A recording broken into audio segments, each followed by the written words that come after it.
TV katika kuangalia kipindi chako pendwa hapa Gift Online. Siku hii ya leo ni kushukuru wewe ambaye umechukua muda wako, umesubscribe, umeshare, umelike pamoja na kucomment. Lakini wewe ambaye bado nikwambie bado hujachelewa. Wakati sahihi ndio sasa hivi. Subscribe, share, like ili uweze kupata vipindi vizuri mbalimbali vya kimichezo, vya kijamii, vya kiburudani. Na siku hii ya leo tutakwenda kuzungumzia yajue matumizi sahihi ya ving'ora na vimulimuli pale ambapo unakuwa barabarani. Pengine unasikia tu ving'ora hujui ni nini, au unaona vimulimuli uelewi ni nini, lakini kaa tayari kutufuatilia na kututazama ili uweze kufahamu, upate uelewa zaidi. Wewe mzazi utamsaidia mtoto, wewe jamaa utamsaidia ndugu, jamaa na marafiki wengine pale ambapo unaona wanafanya matumizi hayo ambayo sio sahihi. Mimi ni Esther Mamkwe, nipo na mgeni hapa, atajitambulisha kwa nafasi yake. Kwa hiyo endelea kutufuatilia, usichoke kututazama. Karibu sana.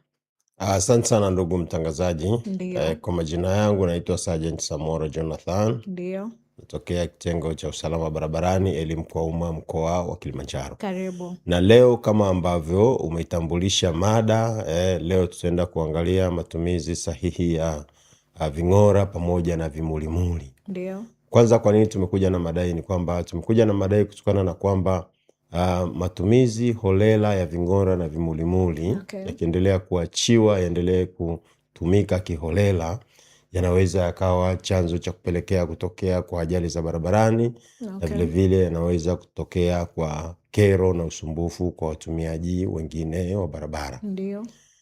Hivi karibuni serikali yetu kupitia Wizara ya Mambo ya Ndani wameweza kutunga kanuni ambao kanuni hizi ni sheria ambazo pamoja na mambo mengine kanuni hizi au sheria hizi zitakwenda kudhibiti matumizi holela au matumizi yasiyo rasmi ya ving'ora pamoja na vimulimuli.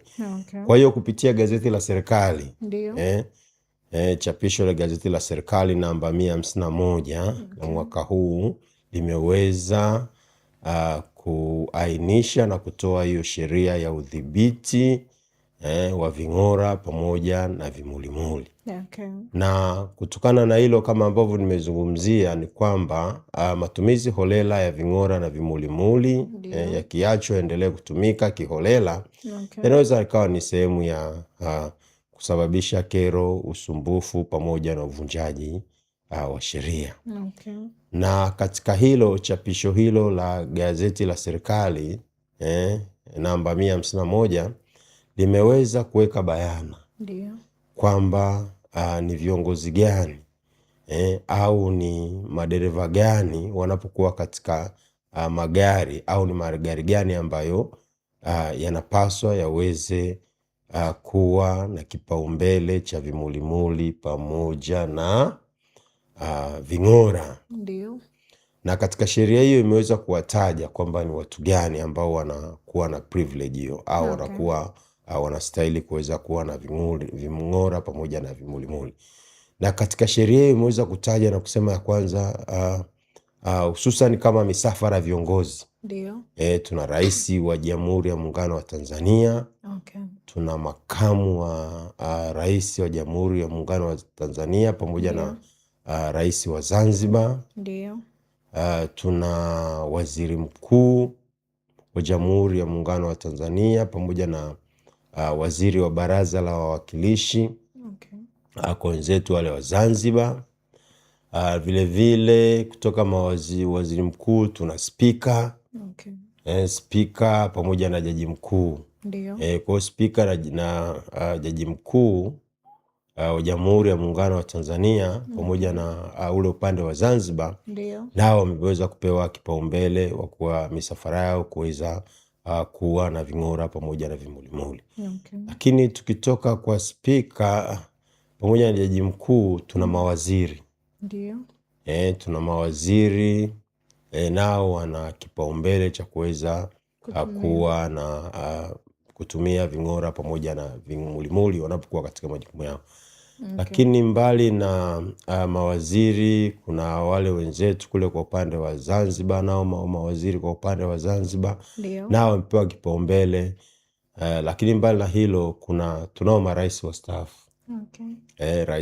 Marais wastaafu wa Jamhuri ya Muungano wa Tanzania pamoja na marais wastaafu wa Serikali ya Mapinduzi ya Zanzibar. Okay. Nao wameweza kutajwa katika sheria hii kwamba ni watu ambao wanapaswa misafara yao au magari yao ya viongozi wale yaweze kuwa na ving'ora pamoja na vimulimuli. Lakini mbali na hivyo kuna haya magari ya dharura.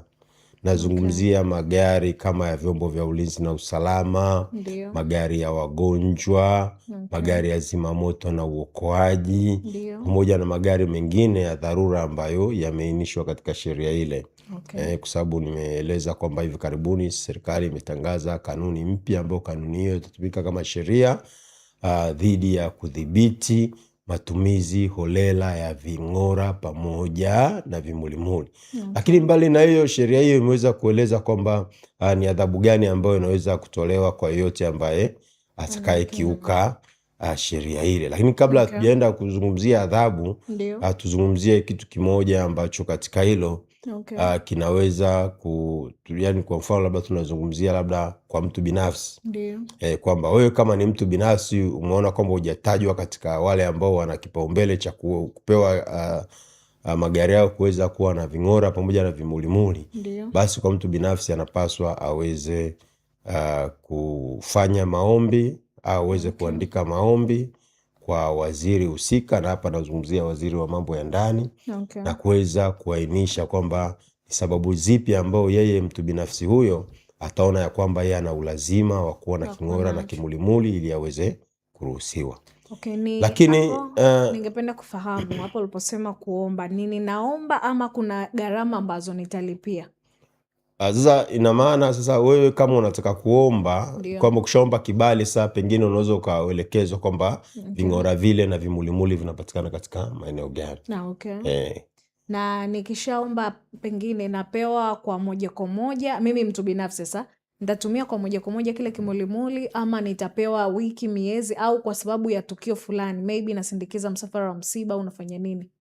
Sasa hapo inategemea kwamba kibali chako kitasemaje, kwa sababu vile katika vile vibali ambavyo unaomba uweze kupewa kipaumbele cha kuweza kuwa na king'ora na kimulimuli. Katika maombi yako kwanza utaandika sababu. Sababu pengine utaulizwa wewe una uhitaji wa king'ora na kimulimuli kwa ajili ya matumizi gani? Wewe utaweza kuandika pale katika yale maombi. Na sasa katika yale maombi pale yale maombi utaweza kuambiwa labda uombe kwa muda gani, labda kama ni kwa mwaka utakuwa unakilipia kile kibali kwa kila mwaka, au kwa muda ambao utakao kubaliana katika ofisi hiyo ya waziri wa mambo ya ndani. Na katika hilo sasa nilikuwa nazungumzia swala zima la adhabu, kwamba adhabu gani na inakuwa ni adhabu ya namna gani kwa yule ambaye atakayekiuka, kwamba katika sheria hii ya ving'ora na vimulimuli kama ilivyotangazwa na gazeti la serikali namba 151 imesema ya kwamba yoyote atakayekiuka sheria hii atabainika ametenda kosa na anaweza kulipa faini kuanzia 50,000 mpaka 300,000. Lakini vile vile anaweza kuhukumiwa kati ya kutumikia kifungo gerezani kati ya miezi 6 mpaka miaka 3. Miezi 6 lakini sizidi miaka 3. Lakini mbali na hilo anaweza akahukumiwa vyote, aidha kulipa faini pamoja na nini, pamoja na kifungo. Kwa hiyo wito yangu ni kwamba tuweze kuzingatia maelekezo ya sheria hii, kwa sababu sheria ikishatangazwa ina maana inaanza kutumika. Kwa hiyo tuepukane na matumizi holela ya ving'ora na vimulimuli, kwa sababu matumizi holela ya ving'ora na vimulimuli imekuwa ikitokea kupelekea kwa ajali za barabarani pamoja na kuleta kero na usumbufu, mkanganyiko kwa watumiaji wengine wa barabara. Kwa hiyo sisi kama jeshi la polisi tunaendelea kusisitiza ya kwamba tuendelee kutii sheria, hususani sheria hii ambayo imetangazwa hivi karibuni ya udhibiti wa matumizi holela ya ving'ora pamoja na vimulimuli. Sawa. Mtazamaji wa Gift Online TV, mdhamini mkubwa ni Maji ya Uzima. Maji haya yanapatikana ndani ya huduma ya Mlima Moria Ministry iliyoko chini ya mtumishi wa Mungu Gideon wa Maili 6. Huduma hii inapatikana Moshi, Kilimanjaro. Kama unatokea Moshi mjini utapanda magari yanayoenda Sadala, Sanya, Boma ama Arusha, utashukia kituo cha mashine, utakutana bango kubwa la ratiba ya siku za ibada katika huduma hii. Siku za ibada mahali hapa ni siku ya Jumatano, Ijumaa pamoja na siku ya Jumapili. Siku ya Jumatano na Ijumaa muda ni saa 8 mpaka saa 11, lakini siku ya Jumapili muda ni saa 6:30 mpaka saa 10:30. Nikukumbushe, huwezi kupata nje ya huduma ila tu ndani ya huduma ya Mlima Moria Ministry. Tunazungumzia matumizi ya ving'ora pamoja na vimulimuli. Kwa hiyo uwanja ni wako. Tuma komenti yako, uliza swali, utaweza kujibiwa ili uzidi kufahamu vizuri zaidi. Ningependa kufahamu pale ambapo unakuta mpo barabarani, kwenye kila unaenda kwenye njia zako, maybe kazini, wapi, unakuta gari la ving'ora linapita. Ile king'ora kikilia ama vile vimulimuli, wewe mtu tofauti na yule anayetumia ile gari, unapaswa kufanya nini? Cha kwanza kabisa, kwa watumiaji wengine wa barabara, ndio wanapoyaona au kuyasikia magari haya yakiwa yanapita barabarani, ndio aidha haya magari ya dharura au magari ambayo ni misafara kwa ajili ya viongozi, cha kwanza kabisa watumiaji wengine wa barabara ni kuchukua tahadhari. Hilo la kwanza. Ndio. La pili ni pamoja na kuwa makini na hutakiwi kuvuka barabara kwa wakati huo. Kwamba unapolisikia au kuliona gari la dharura, aidha gari la misafara viongozi au gari la dharura, aidha ambulance, au magari mengine ambayo yaliyotajwa katika sheria, cha msingi zaidi ni kuchukua tahadhari na kuwa makini. Na kama unatarajia kuvuka barabara, usivuke barabara kwa wakati huo. Ndio. Hata kama ni na vile vile na hapa nazungumzia kama ni dereva, nazungumzia kwamba labda kwa hawa ndugu zetu ambao ni madereva kwa wakati wako barabarani, ndio wanapoyasikia au kuyaona magari haya leo katika msafara au gari la dharura linapita, dereva huyu anapaswa aweze kutoka barabarani na kubana upande ule wa kushoto, kusimama. Yani asogee pembeni mwa barabara, apaki gari lake na aweze kutulia paka msafara ule au dharura ile itakapopita barabarani kwa wakati huo. Je, ni sawa pale ambapo unakuta kuna msafara mbele, kuna hicho kimulimuli au king'ora, msafara unafuata ule msafara, gari la mwisho la msafara unakuta na wengine wanaunga nyuma kufuata ule msafara. Je, swala hilo ni sawa? Swala hili sio sawa. Kwa sababu gani? Chombo cha moto ambacho hakipo katika msafara kwa wakati ule, hakitakiwi kujihusisha na ule msafara ambao uko barabarani kwa wakati ule. Ni kwamba unapojihusisha, unapokuwa ni sehemu ya huu msafara, kwa sababu kuingilia msafara ni makosa kwa mujibu wa sheria ya usalama barabarani. Kwa hiyo unachotaka hapa kusema kwamba ukibainika hivyo, utabainika umetenda kosa, na kwa namna nyingine tena sio vizuri hata kwa usalama wako. Kwa mfano, labda tuchukulie vyombo vya ulinzi na usalama vinapita, magari ya vyombo vya ulinzi na usalama yanapita katika barabara zetu.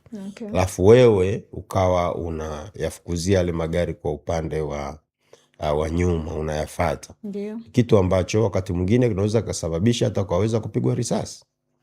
Yani unaweza kutengeneza imani tofauti, watu wakajua kwamba wewe sio mtu mwema, labda pengine unayafuata yale magari kwa minaji labda kutaka kuyashambulia. Kwa kabla hujashambulia, wanakushambulia kwanza wewe. Ndio. Sawa, nipende kufahamu watu kama hao, je, kuna adhabu yoyote wanaweza kupatiwa ama inakuwaje? Adhabu ni pamoja na kufikishwa mahakamani, kwa sababu kuingilia msafara ni makosa. Ndio. Adhabu ni pamoja na kufikishwa mahakamani, lakini katika sheria nayo imeweza kuelekeza hivyo, mbali na kufikishwa mahakamani, lakini unapaswa leseni yako iweze kufungwa au kufutwa. Kwamba wewe dereva ambaye sasa unaingilia misafara, ni makosa ya kisheria, ambapo ukibainika, utabainika umetenda kosa, utachukuliwa hatua za kisheria ikiwemo kufikishwa mahakamani. Lakini mbali na hiyo, leseni yako inaweza ikafungwa au ikafutwa. Kwa hiyo na leseni ikifungwa, hapo unakuwa wewe sio dereva tena, ama kuna muda ambao kuna tofauti kati ya leseni kufungwa na kufutwa. Kufutwa ina maana kuondolewa moja kwa moja. Kufungwa ni kwa muda fulani. Kiingereza wanasema suspended, suspended and cancellation. Kuna cancellation na suspension. Cancellation ina maana imefutwa. Ndio. Suspended ina maana kwa ndani ya kipindi fulani. Sawa. Yapi maoni yako ama ipi rai yako kwa watumiaji wengine wa barabara pale ambapo wanaona king'ora ama vimulimuli?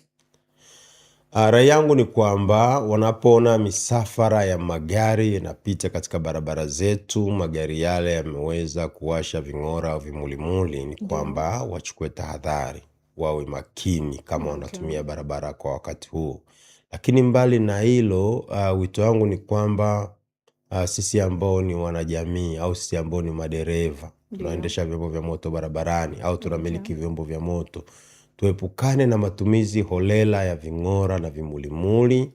Kwa sababu matumizi holela ya ving'ora na vimulimuli yakiendelea kuachwa yaweze kuendelea, yanaweza yakaleta madhara makubwa sana.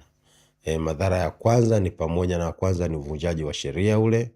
Cha pili, matumizi holela na ya ving'ora na vimulimuli yanaweza yakaleta kero, usumbufu kwa watumiaji wengine wa barabara. Kwa sababu gani?